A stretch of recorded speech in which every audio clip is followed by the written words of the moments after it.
अस्सलामुअलैकुम। आज बरोज बुध 21 फरवरी RFI bulletin के साथ मैं हूं नारिन चौधरी। सबसे पहले हेडलाइंस। पाकिस्तान पीपल्स पार्टी और मुस्लिम लीग नवाज हुकूमत बनाने जा रहे हैं। हम नई हुकूमत बनाने की पोजीशन में हैं। प्रेसिडेंट जरदारी और चेयरमैन बिलावल भुट्टो साहब का शुक्रिया अदा करता हूं कि उन्होंने इसमें ताउन किया। प्रेसिडेंट आसिफ जरदारी साहब को सदर 5 साल के लिए मुंतखब करवाएंगे। फेडरल बोर्ड ऑफ रेवेन्यू ने रवा माली साल के पहले 7 माह में 30% से ज्यादा महसूलात जमा कर लिए।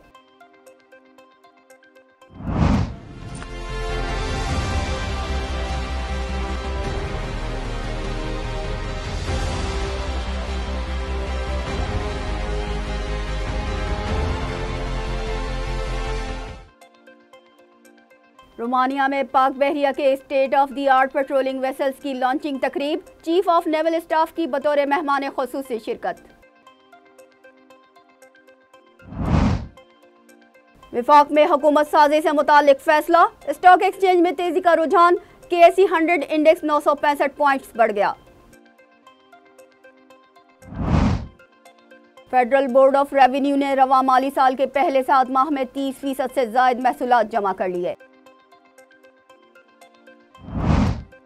डेरा इस्माइल खान में सिक्योरिटी फोर्सेस की कार्रवाई, सोहेल नामी दहशतगर्द हलाक। भारतीय किसानों ने हुकूमत की तजवीज़ मुस्तरद कर दी, दिल्ली मार्च फिर शुरू, मोदी सरकार का हक देने से इनकार, हरियाणा पुलिस के साथ मिलकर दोबारा तशद्दुद के लिए तैयार।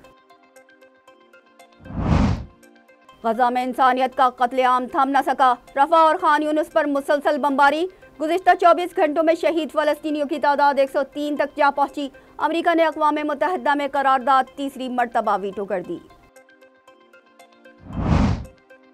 गिलगित बल्तिस्तान में शदीद बारिशों के बाद होने वाली लैंडस्लाइडिंग की वजह से कराकोरम हाईवे लगातार तीसरे दिन भी बंद। क्लियरेंस कंपनियां सड़कों की सफाई में मसरूफ, जल्द तमाम रास्ते खोल दिए जाएंगे, national highway authority. Pakistan super league के नवे एडिशन के 5वें मैच में मुल्तान सुल्तान ने सनसनीखेज मुकाबले के बाद इस्लामाबाद यूनाइटेड को 5 विकेटों से शिकस्त दे दी। इवेंट में लगातार दूसरी कामयाबी।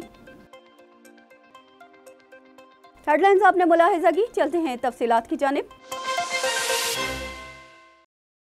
मुस्लिम लीग नून और पाकिस्तान पीपल्स पार्टी की क़यादत ने विफाक में हुकूमत साजी और पावर शेयरिंग का फार्मूला बता दिया। पाकिस्तान पीपल्स पार्टी और मुस्लिम लीग नवाज हुकूमत बनाने जा रहे हैं। हम नई हुकूमत बनाने की पोजीशन में हैं। प्रेसिडेंट जरदारी और चेयरमैन बिलावल भुट्टो साहब का शुक्रिया अदा करता हूं कि उन्होंने इसमें ताउन किया। प्रेसिडेंट आसिफ जरदारी साहब को सदर 5 साल के लिए मुंतखब करवाएंगे। चेयरमैन बिलावल भुट्टो जरदारी, नून लीग के सदर शहबाज शरीफ और साबिक सदर आसिफ अली जरदारी ने मुश्तरका प्रेस कॉन्फ्रेंस की। न्यूज़ कॉन्फ्रेंस के दौरान बिलावल भुट्टो जरदारी ने कहा कि हुकूमत साजी के लिए हमारे नंबर पूरे हो चुके हैं। शहबाज शरीफ एक बार फिर मुल्क के वजीर आजम बनेंगे। PP चेयरमैन ने मजीद कहा कि वजारत उज़्मा के लिए शहबाज शरीफ और सदर मुमलिकत के लिए आसिफ अली जरदारी हमारे मुश्तरका उम्मीदवार होंगे। शहबाज शरीफ ने कहा कि आज़ाद उम्मीदवार अपनी अक्सरियत दिखाएं, दिल से कबूल करेंगे। उनका कहना था कि हम मशावरत के साथ आगे बढ़ेंगे। तय पाया है कि आसिफ अली जरदारी को अगले 5 बरस के लिए सदर मुमलिकत बनाया जाएगा। वजारत उज़्मा के नामजद उम्मीदवार ने मजीद कहा कि तहरीक इंसाफ ने सुन्नी इत्तेहाद कौंसिल और MWM से इत्तेहाद किया है, लेकिन इसके बावजूद उनके पास हुकूमत बनाने के लिए नंबर पूरे नहीं हैं। उन्होंने ये भी कहा कि मुस्लिम लीग काफ, MQM और IPP हमारे इत्तेहादी हैं। आसिफ अली जरदारी ने कहा कि सब दोस्तों को खुशामदीद कहते हैं, यकीन दिलाते हैं कि आने वाली नस्लों के लिए मिलकर काम करेंगे। रोमानिया में पाक बहरिया के state of the art patrolling vessels की लॉन्चिंग तकरीब का इनेकाद किया गया।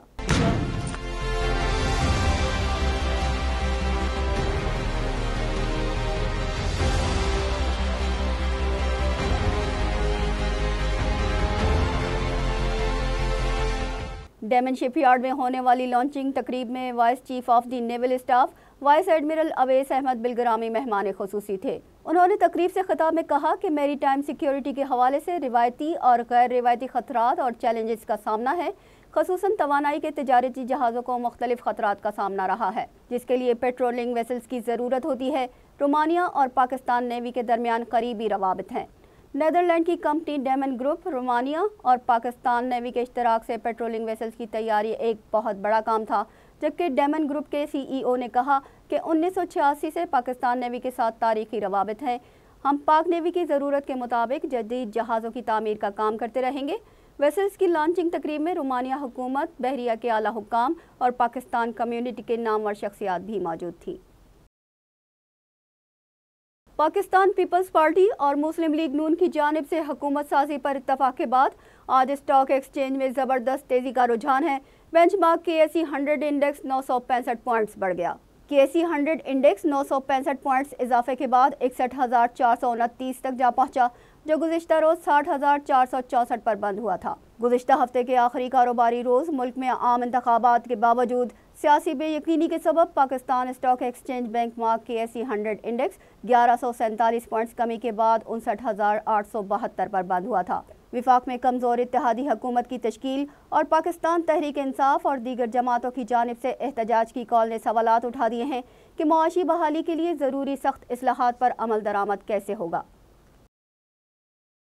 चीन के सफ़ीर जियांग ज़ेडोंग का नेवल हेडक्वार्टर्स का दौरा, chief of the naval staff admiral Naveed Ashraf से मुलाकात की। नवीद अशरफ से मुलाकात में पाक बहरिया के तावन और दो तरफा मफादात से मुतालिक अमूर पर तबादला ख्याल किया गया। चीनी सफ़ीर जियांग ज़ेडोंग ने कहा कि चीन की पाकिस्तान के साथ मजबूत दोस्ती और सदाबहार तस्वीराती तावन को मज़ीद मजबूत बनाने के लिए पुरअज़्म है। Chief of the naval staff admiral Naveed Ashraf ने कहा कि पाकिस्तान और चीन के दरमियान बेहतरीन ताल्लुकात उस्तवार हैं।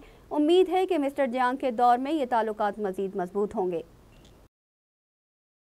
खित्ते के 7 ममालिक के लिए बरामदात 21% से ज़ायद हो गई। रवां माली साल के पहले 7 माह में पाकिस्तान से 7 मुल्कों के लिए बरामदात में 21.68% इजाफा हुआ है। इलाकाई मुल्कों अफगानिस्तान, चीन, बांग्लादेश, श्रीलंका, भारत, नेपाल और मालदीव को $2,614 मिलियन मालियत से ज़ायद बरामदी सामान भेजा गया। इन मुल्कों को गुज़िश्ता साल $17,977.96 मिलियन की बरामदात भेजी गई थी, जो मजमूई बरामदात का तकरीबन 14% है। चीन को पाकिस्तान की बरामदात में 44.53% इजाफा हुआ है। आलमी बैंक के वफ्द ने तरबेला डैम के दौरे में 5वीं तौसीए मंसूबे का मुआयना किया।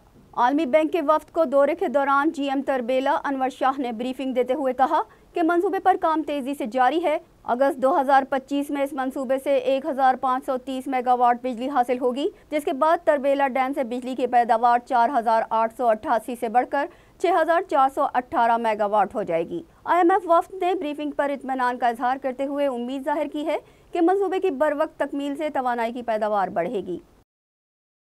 फेडरल बोर्ड ऑफ रेवेन्यू ने रवां माली साल के पहले 7 माह में 30% से ज़ायद महसूलात जमा कर लिए।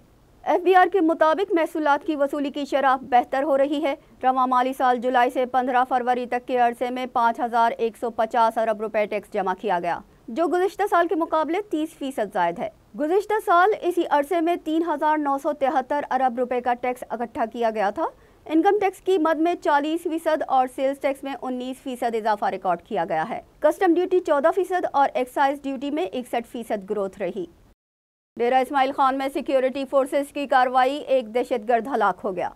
ISPR के मुताबिक इंटेलिजेंस मालूमात पर ऑपरेशन में फायरिंग के तबादले में मतलूब दहशतगर्द सुहेल मारा गया, जो दहशतगर्दी की मुख्तलिफ वारदातों और शहरियों की टारगेट किलिंग में मुलविस था। ISPR का कहना था कि दहशतगर्दी की लानत खत्म करने और शहरियों के तहफ़्फ़ुज़ के लिए पाक फौज का ऑपरेशन जारी रहेगा। गुज़िश्ता चंद माह से दहशतगर्दों ने DI खान को टारगेट कर रखा है। अवाम के ताउन से दहशतगर्दों की सरकोबी का हदफ मुकम्मल करेंगे। भारतीय किसानों ने हुकूमत की तजवीज़ मुस्तरद कर दी। दिल्ली मार्च फिर शुरू हो गया। मोदी सरकार और हरियाणा पुलिस का सिख किसानों पर तशद्दुद जारी है। भारत की रियासतों पंजाब, हरियाणा और उत्तर प्रदेश के किसानों ने फसलों की कीमतें खरीद के लिए हुकूमत की जानिब से पेश की जाने वाली नई तजवीज़ मुस्तरद कर दी है और आज से दोबारा दिल्ली मार्च शुरू करने का ऐलान कर दिया है। 3 मरकजी वुज़रा और किसानों के नुमाइंदों के दरमियान चौथे दौर की बातचीत हुई, जिसके दौरान हुकूमत ने 3 किस्म की दालों, मकई और कपास पर 5 साल के लिए कम से कम इमदादी कीमत में फसलें खरीदने की तजवीज़ रखी थी। किसानों ने हुकूमत के सामने अपने कई मुतालबात रखे, जिनमें सबसे अहम मुतालबा तमाम फसलों पर MSP की कानूनी गारंटी है। MSP के तहत हुकूमत किसानों की फसलों को खरीदती है। MSP फसलों की लागत से 30% ज़ायद कीमत होती है। उन्होंने कहा कि वो तमाम फसलों पर हुकूमत की गारंटी चाहते हैं। गजा में इंसानियत का कत्लेआम जारी है। रफा और खान यूनुस पर मुसलसल बमबारी से गुज़िश्ता 24 घंटों में शहीद फ़लस्तीनियों की तादाद 103 हो गई, जबकि सैकड़ों अफराद ज़ख्मी हैं। 7 अक्टूबर से अब तक शहदा की मजमूई तादाद 29,195 हो गई, जबकि 69,170 जख्मी हैं। दूसरी जानिब आलमी अदालत इंसाफ में फ़लस्तीनी सरजमीन पर 57 साल कब्जे के खिलाफ समाअत हुई। दौरान समाअत जनूबी अफ्रीका के नुमाइंदे ने कहा कि फ़लस्तीनियों के हुकूक मुसलसल पामाल किए जा रहे हैं। आलमी अदालत के हुक्म समेत तमाम आलमी कवानीन की धज्जियाँ उड़ाई जा रही हैं। अफ्रीकी नुमाइंदे ने मुतालबा किया कि आलमी अदालत गजा में कब्जे को गैर कानूनी करार दे, जबकि इसराइली वज़ीर आज़म ने कहा कि हम पर अंदरूनी और बैरूनी दबाव है कि अपने मकासद हासिल किए बिना ही जंग ख़त्म करें और किसी भी कीमत पर यरगमालियों की रिहाई का मुआहदा कर लें, लेकिन हम यरगमालियों की रिहाई के लिए हमास की शराइत नहीं मान सकते।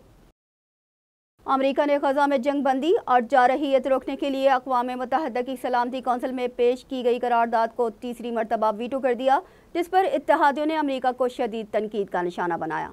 करारदाद पर वोटिंग से कबल अमेरिका ने मामले के हल के लिए एक मुतबादल ड्राफ्ट पेश किया, जिसमें सीज़ फायर लफ्ज़ मौजूद था, लेकिन फौरी तौर पर जंगबंदी का कोई जिक्र नहीं किया गया। गजा में जंगबंदी की करारदाद नाकाम बनाने का जिम्मेदार अमरीकी सदर जो बाइडन और उनके इंतजामिया को करार दिया जा रहा है। अमरीकी मौक़िफ़ फ़लस्तीनियों का कत्लेआम करने के लिए ग्रीन सिग्नल है। अमेरिका ने सलामती कौंसिल में गजा में जंगबंदी से मुताल्लिक़ अलजायर की करारदाद वीटो की है। सलामती कौंसिल के 15 मुस्तकिल अरकान में से 13 अरकान ने करारदाद के हक में वोट दिए, जबकि बरतानिया गैर हाजिर रहा। ताहम अलजायर ने गजा में इंसानी बुनियादों पर फौरी जंगबंदी की करारदाद पेश की थी। ब्राज़ील ने इसराइल के दारुल हुकूमत तल अबीब से अपना सफ़ीर वापस बुला लिया है। ब्राज़ील के सदर लूला डी सिल्वा ने गजा में जारी जारहियत को नस्लकुशी का नाम दिया है। उन्होंने कहा था कि गजा की पट्टी में जो हो रहा है वो जंग नहीं बल्कि नस्लकुशी है। इसके जवाब में इसराइल के वज़ीर ख़ारजा ने लूला डी सिल्वा को नापसंदीदा शख्सियत करार दे दिया। लूला डी सिल्वा को हदफ बनाकर जारी किए गए इसराइली बयानात के बाद ब्राज़ील ने तल अबीब के सफ़ीर को भी मुशावरत के लिए वापस बुला लिया है। ब्राज़ील के सदारती मुशीर ने जारी करदा बयान में लूला डी सिल्वा के बारे में इसराइली बयानात को फजूल करार दिया है। क्रेमलिन ने गुज़िश्ता हफ्ते जेल में मरने वाले अपोजिशन रहनुमा एलेक्सी नवाल्नी की बेवक़ी इल्ज़ामात को बेबुनियाद करार देते हुए मुस्तरद कर दिया है। क्रेमलिन के तर्जुमान दिमित्री पेस्कोव ने कहा कि ये रूसी रियासत के सरबराह पर बेबुनियाद इल्ज़ामात हैं, लेकिन गुज़िश्ता हफ्ते एलेक्सी नवाल्नी जेल में तबीयत बिगड़ने पर बेहोश हो गए थे और फिर इंतकाल कर गए। उनके इंतकाल के बाद नवाल्नी की बेवा ने कहा था कि उनके शौहर की मौत के पीछे रूसी सदर व्लादिमीर पुतिन का हाथ है। पेस्कोव ने बैनुल-अक़वामी तहकीकात का यूरोपीय यूनियन का मुतालबा मुस्तरद करते हुए कहा कि हम इस तरह के मुतालबात को हरगिज़ मंजूर नहीं करेंगे। आलमी इदारे सेहत ने खबरदार किया है कि अगर फौरी इक़दामात ना किए गए तो साल के आखिर तक दुनिया के निस्फ़ से ज़्यादा ममालिक को खसरे की वबा का सामना करना पड़ सकता है। आलमी इदारे सेहत की सीनियर तकनीकी मुशीर नताशा क्रोक्राफ्ट ने जेनेवा में प्रेस ब्रीफिंग के दौरान तशवीश का इजहार करते हुए कहा कि कई ममालिक में रवां साल लोगों को खसरे से बचाव के टीके नहीं लगाए गए। खदशा है कि अगर हमने इन इलाकों में जल्द वैक्सीन नहीं पहुँचाई तो इन इलाकों में खसरा फैल सकता है। उन्होंने कहा कि आलमी इदारा सेहत के आदाद व शुमार का इस्तेमाल करके US centres for disease control and prevention के जरिए तजिया किया है, जिससे मालूम हुआ है कि साल 2024 के आखिर तक निस्फ़ से ज़्यादा ममालिक को खसरे की वबा का सामना करना पड़ सकता है। उन्होंने कहा कि हमें बच्चों को महफूज रखने के लिए तेज़ी से काम करने की ज़रूरत है। दुनिया में मुआशी बहरान और तनाज़ात जैसे मसाइल की वजह से आलमी रहनुमाओं की तवज्जो इस मसले की जानिब कम दिखाई देती है। गिलगित बल्तिस्तान में शदीद बारिशों के बाद होने वाली लैंडस्लाइडिंग की वजह से कराकोरम हाईवे लगातार तीसरे दिन भी बंद रही, जिसकी वजह से मुतादिद मुसाफिर फंस गए हैं। मुस्तकिल बारिश और बर्फबारी के सबब गुज़िश्ता 3 दिन से इलाके में निज़ाम ज़िंदगी दरहम बरहम है, क्योंकि दर्जा हरारत नुक्ता अंजुमात से गिर गया है और कई इलाके बिजली से महरूम हैं। नेशनल हाईवे अथॉरिटी के डिप्टी डायरेक्टर गुलाम अब्बास के मुताबिक कराकोरम हाईवे तकरीबन 50 मकामात से ब्लॉक है। उनका कहना था कि हमने सड़कों की सफाई के लिए अपनी कॉन्ट्रैक्टर कंपनियों की फहरिस्त मुरतब कर ली है। हम पूरे एतमाद हैं कि बहुत जल्द यहाँ तमाम गाड़ियों की आमदोरफ्त शुरू हो जाएगी। बशाम, पटन, बरसीन और चलास के मुकाम पर क्लियरेंस कंपनियां सड़कों की सफाई में मसरूफ़ हैं और कुछ इलाकों में एक तरफ से ट्रैफिक की रवानी यकीनी बनाने के लिए रास्ते को खोला गया है। खैबर पख्तूनख्वा के इलाकों शांगला, कोहिस्तान और बडग्राम में भी मूसलाधार बारिश के बायस राब्ता सड़कें बंद हो गई, जबकि लैंडस्लाइडिंग से कई गाड़ियों को भी नुकसान पहुँचा। पाकिस्तान सुपर लीग के 9वें एडिशन के 5वें मैच में मुल्तान सुल्तान्स ने सनसनीखेज मुकाबले के बाद इस्लामाबाद यूनाइटेड को 5 विकेटों से शिकस्त देकर इवेंट में लगातार दूसरी कामयाबी हासिल कर ली।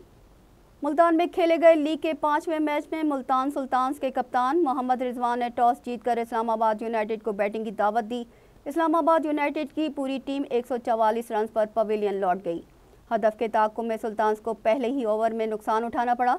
तहम मैच इख्तितामी लम्हात में इंतहाई सनसनीखेज हो गया, लेकिन सुल्तान्स के बल्लेबाजों ने आसाब काबू में रखते हुए अपनी टीम को मैच के आखिरी गेंद पर फतह से हमकनार करा दिया। 19 रन के एवज 3 विकेटें लेने वाले मोहम्मद अली को मैच का बेहतरीन खिलाड़ी करार दिया गया। इसके साथ ही न्यूज़ बुलेटिन अपने इख्तिताम को पहुंचा। हमें दीजिए इजाज़त। अल्लाह निगहबान।